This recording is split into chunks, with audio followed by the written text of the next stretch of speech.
Was that a twitch on my web?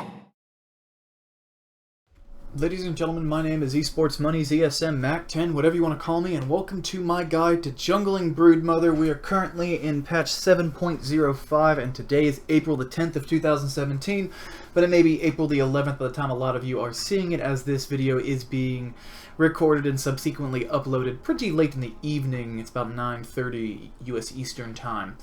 So, in my Broodmother jungling, I always grab an Iron Talon, because it's awesome, and then a pack of Tangos for safety, but really you could possibly buy a Clarity if you have a good jungle. This time around, I get 2 Mud Golems, and because of the fact that you can multiply your Spiderlings based on the number of enemies you kill, and Mud Golems lead to having lots and lots and lots and lots and lots of little easy-to-kill enemies, getting multiple Mud Golem camps is the best possible outcome for the early game. So, in this situation, I could have actually just bought Clarities and been fine. I didn't know that was what I was going to get, so I bought Tangos just to be safe.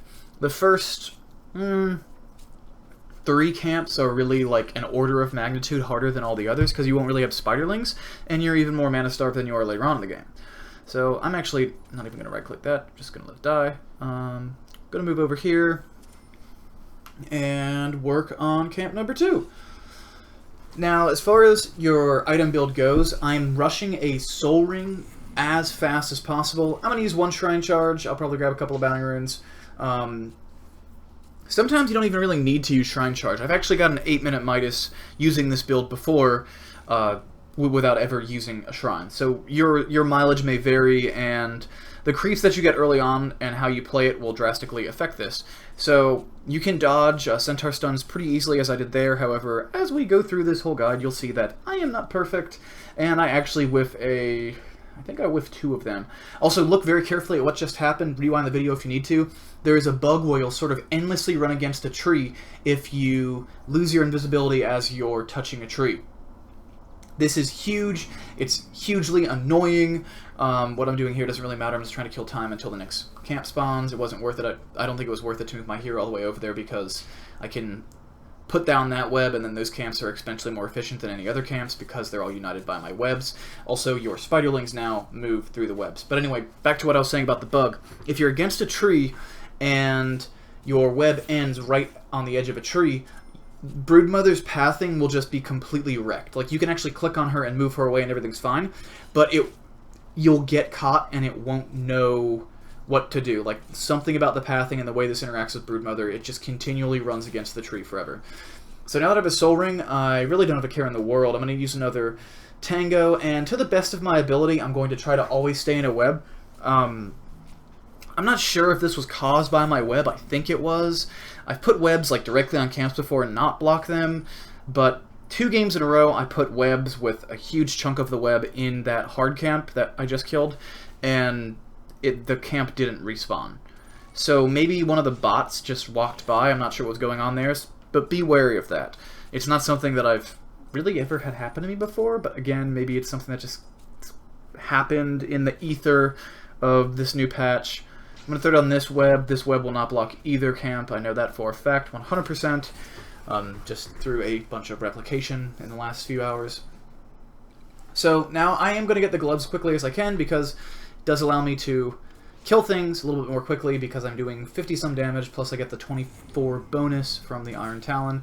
So I do enjoy having my Gloves of Haste.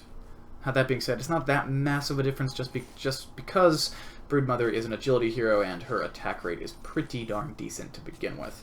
So, I'm going to go ahead and cut down this camp, and then I'm getting close to having like my super highway built. Like, I need to throw down a web, like just 1 more web to really have me fully connected between the 2 jungles, and once that's done, it's just an absurd amount of movement speed and regen. So, for the purposes of this guide, I'm going to skip the ulti, but really you don't have to. You can get a point in the ulti, but I do strongly favor, especially if you think you're going to be farming, you should definitely ignore the passive, because the passive doesn't really do damage over time. It just slows things and causes them to miss attacks, which is great for 1v1s, but you're not 1v1ing, you're like a million v1ing with your Spiderlings. Which brings me to another kind of important point about Broodmother.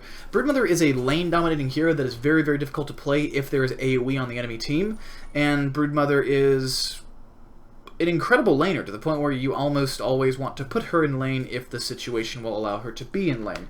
But this guide goes to show you that she can be a super effective jungler, and I will get a Midas by about 8 minutes, and I've made several visible, noticeable mistakes. And they weren't like that. They weren't like hard to spot mistakes either. Stuff like this, just running my shit into centaurs and getting stunned for 2 seconds. If you don't make any mistakes like those, you can get a Midas with a Soul Ring and an Iron Talon by like 7:30, 7 minutes maybe. If you really hit the jackpot on creeps and you make 0 mistakes and you get all the bounty runes, you can probably pull this off in 7 minutes. But I just did this on a whim. I want to get this guide out to you guys. I spent way too long practicing it before I started recording. So thanks for watching. My name is eSportsMonies, ESM, Mac10, whatever you want to call me. I hope this guide helps you out, and have a wonderful evening. Peace.